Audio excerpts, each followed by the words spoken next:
촛불 민심, 촛불 광장 현장에서 정말 고3 수능생들, 우리 청소년들의 눈물 어린 분노를 보면서 정말 이 시장으로서 무한 책임을 느끼고 결심을 하게 됐습니다. 그리고 가장 먼저 예비 후보 등록을 했는데 사실 2달 동안 우리 세 분의 후보들하고 한 번도 이런 사자 면담조차도 이루어지지 않으면서 참 여러 가지 이 자괴감도 많이 들었습니다만은 우리 문재인 후보님께도 사실 이러저런 통로를 통해서 항의를 하고 했습니다만 문 후보님이 탄핵 이야기 하시더니 당신께서는 좋은 예능 프로그램 다 나가시고 우리는 또 기회가 주어지지 않아서 사실 섭했는데 오늘 또 공정하게 저에게 또 많은 기회를 주셔서 사람인지라 조금 마음이 편해졌고요. 정작 우리 이재명 후보님 또 안희정 후보님은 대화할 때마다 공정 배려하는데 너무 저를 무시하는 것 같아서 앞으로 좀 배려를 하셔서 질문을 좀 공정하게 해주시기 바랍니다. 안희정 후보님께 질문을 드리도록 하겠습니다. 지금 우리 안희정 후보님은 누가 보더라도 원칙의 정치인, 소신의 정치인, 그리고 포용의 정치인, 나이를 떠나서 그렇게 평가돼 왔는데 지금 대한민국 정치판이 충격이에요.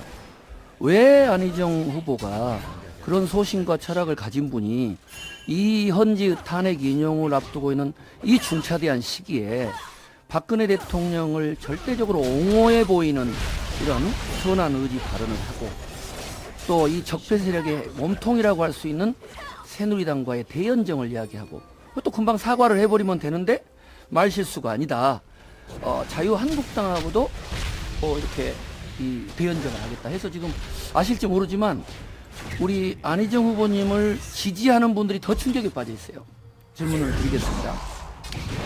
더 이상 민주주의와 정당 정치의 원칙을 훼손하지 마십시오. 대선을 앞두고 명분 없는 이합집산이 거듭된다면 한국의 정당 정치는 또다시 큰 혼란에 빠지게 됩니다. 낡은 정치로는 새로운 대한민국을 열 수 없습니다. 저희들을 믿고 은퇴해 주십시오. 안 의원님, 이게 누가 하신 말씀인지 잘 아시죠? 이 말을 누가 한지 잘 모르세요?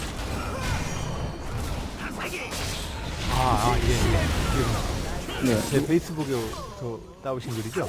예. 그렇죠? 우리 안희정 후보님이 오늘로부터 딱 2달 전 손학규 전 대표에게 정계 은퇴하라면서 하신 말씀입니다.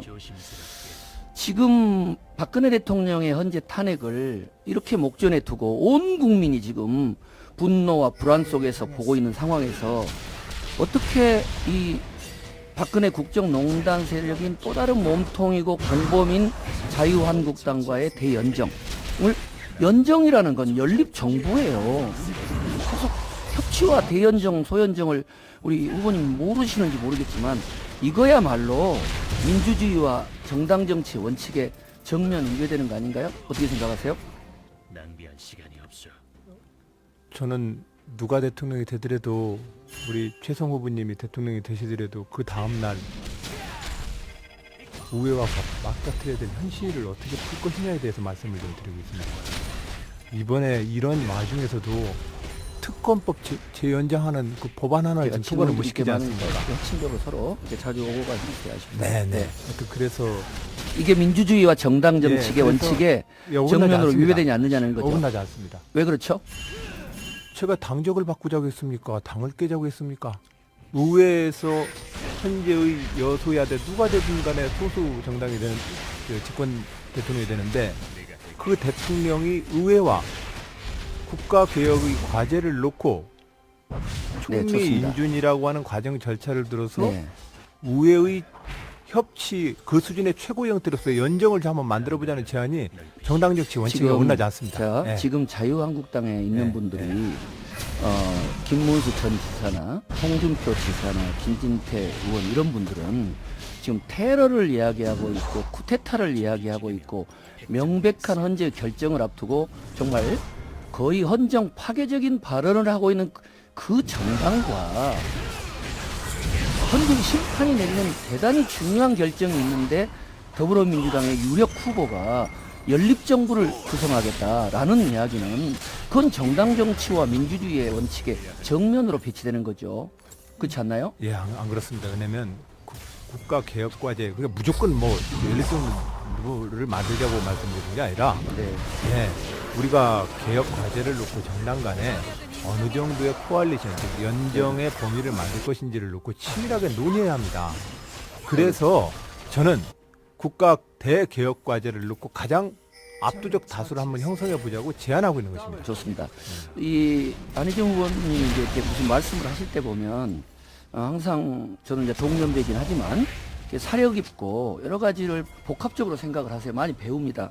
그런데 지금은 이 더불어민주당을 포함해서 국민의당, 정의당이 지금 집중하고 있는 건, 그리고 수천만의 국민이 집중하는 건 조금이라도 헌재가 탄핵을 인용하도록 모든 힘을 집결하고 있는데 한 번도 아니고 대단히 중요한 범죄적 사실로 기소된 내용조차도 선한 의지로 좀 봐주자.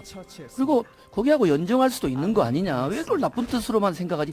이거는 동네에서 그냥 뭐 여러 가지 인간성 좋은 아저씨가 할 수 있는 이야기이긴 하지만 적어도 대통령 후보로 나온 유력 후보가 이렇게 이야기하는 것은 제가 볼 때는 헌재에 미치는 영향도 상당히 부정적일 수 있다고 생각하는데 이런 부분들은 고려를 안 하셨습니까? 선한 의지가 발언했던 부산대 강연제 동영상. 네, 네, 봤습니다. 근데 그걸 보고 나서 그 선한 질문하십니까? 의지만 가지고 논의되면 네. 실수가 될 수 있는데 그 전후로 나오는 새누리당과의 연정, 자유한국당과의 연정, 김대중 노무현 대통령과의 같은 반열에서의 평가, 이런 전반적인 흐름을 보면 또 심지어는 자유한국당과 더불어민주당의 공약이 별 차이가 없다. 이런 흐름들은 오히려 저는 안 지사님께 여쭤보는 부분은 안 지사님을 전폭적으로 지지했던 후보들이 지금 안 후보님의 정체성이 뭐냐, 정말 더불어민주당의 후보로 나갈 수 있는 거냐, 아니면 자유한국당의 후보 아니냐, 이런 논의들은 오히려 그런 여론들은 안 듣고 계시나요? 지금 대연정, 즉 의회와의 대통령과의 좀 더 협치 수준을 높이는 것이 이 현재의 헌법이 작동 가능한 유일한 길 같습니다. 그러나 연합정부를 구성하더라도 국가개혁과제를 놓고 정당 간에 치밀한 논의를 해야 합니다. 그리고 그것이 민주주의 정당 정치의 원리에 맞습니다. 이 말씀을 좀 드렸던 것이고요. 네. 그것 자체를 우리 최성 후보님도 잘 아시겠지만 저는 이 당에서 30년 동안 이 당을 지켜온 사람입니다. 모든 선배님들이 탈당을 하고 철새 정치를 할 때도 이 당에 남았습니다. 네, 심지어 여러분, 당에서 네. 감옥을 보내도 책임지고 감옥 갔다 왔습니다. 네. 그런 저에게 제가 이제 와서 무언측한 철새 정치 같은 그 네. 의심은 안 해주셨으면 좋겠습니다. 탈당의- 그건 정말로 저로서는 슬픈 이야기입니다. 네, 네. 후보님. 네. 탈당의 유무도 문제지만 네. 그 당에 함께하면서 또 당의 정체성만이 아니라 촛불 민심을 어떤 반영하기 위한다면 오히려 저는 후보님께 앞으로 긴 여정이 있는데 정말 국민들이 민주개혁 진영이 안 후보님에서 어떤 기대를 하고 있고 이번 발언에 대해서 얼마만큼 심각한 그런 이 어떤 문제 제기와 이 후회를 하고 있는가를 저는 오히려 좀 경청을 했으면 좋겠고요. 잠깐만요. 그래서 제가 우리 안 후보님한테 공개적으로도 그렇고 후보 캠프로도 그렇고 10개항의 질문을 드렸어요. 왜냐하면 여기는 시간이 짧기 때문에. 근데 혹시 제가 이 대연정 관련해서 공개 질의한 내용 못 보셨나요? 10개항에? 못 봤습니다. 네. 식교항을 하셨어요. 그럼 여기 제가 가지고 왔으니까 나중에 좀 보시고 네. 답변을 하는 걸로 서면으로 게시를 하도록 하겠습니다. 이것도 서면 제출입니까? 아니 뭐 앞으로 계속 중요한 쟁점이 될 것 같습니다. 네. 그다음 이제 하나는 우리 안 후보님이 이제 무슨 말씀을 하시다가 김대중 노무현 대통령님의 적자 이야기를 하는데 노무현 대통령님의 적자라면 저는 잘 모르겠어요. 뭐 저는 근데 김대중 대통령님의 적자를 그건 함부로 그 말을 쓰기는 쉽지 않거든요. 제가 지금도 김대중 사상 계승위원장이기도 하고 20년을 모셨는데 어떤 면에서 김대중 대통령의 적자임을 이렇게 좀 언급하시는 건가요? 정당인으로서 저는 민주당 당원입니다. 그래서 충청남도 민주당을 한 번도 찍어보지 않았던 그 충청남도 도지사로 출마하면서 저는 김대중과 노무현의 미완의 역사를 완수하고자 도전합니다. 충남 도민에서 도지사 만들어 주십시오. 이렇게 얘기했습니다. 네, 네. 그랬더니 나 많은 분들이 언론에서? 질문이 왔어요. 네. 질문이 와서 예, 저는 그 당에 충성해왔던 사람입니다. 그래서 제 마음으로는 젊은 민주당 당원으로서 저는 김대중과 노무현의 역사를 잇는 적자이고요. 장자라는 자부심을 갖고 있습니다. 이래 얘기했습니다.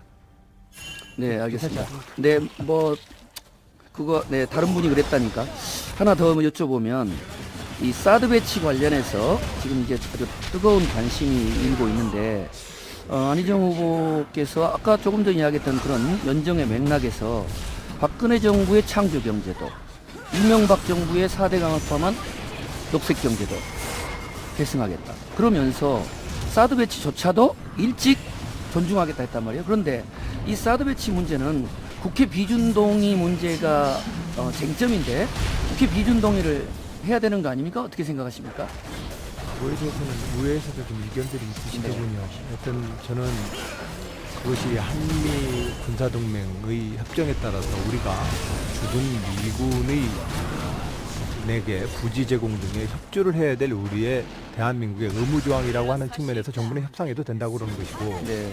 우회나 우리 문제제기는 그것은 심각한 문제이므로 우회의 기준을 좀 받아야 된다라고 얘기하셨지 근데 이제 않았습니까? 여기서 이제 흥미로운 점은 네. 김대중 정부와 노무현 정부에서 이와 유사한 여러 가지 협정들은 네. 다 국회 비준동의를 밟았어요. 네. 그럼 저는 적어도 DJ 노무현 대통령의 적자임을 내세우는 안희정 후보님이시라면 이런 사안이 나오면 그냥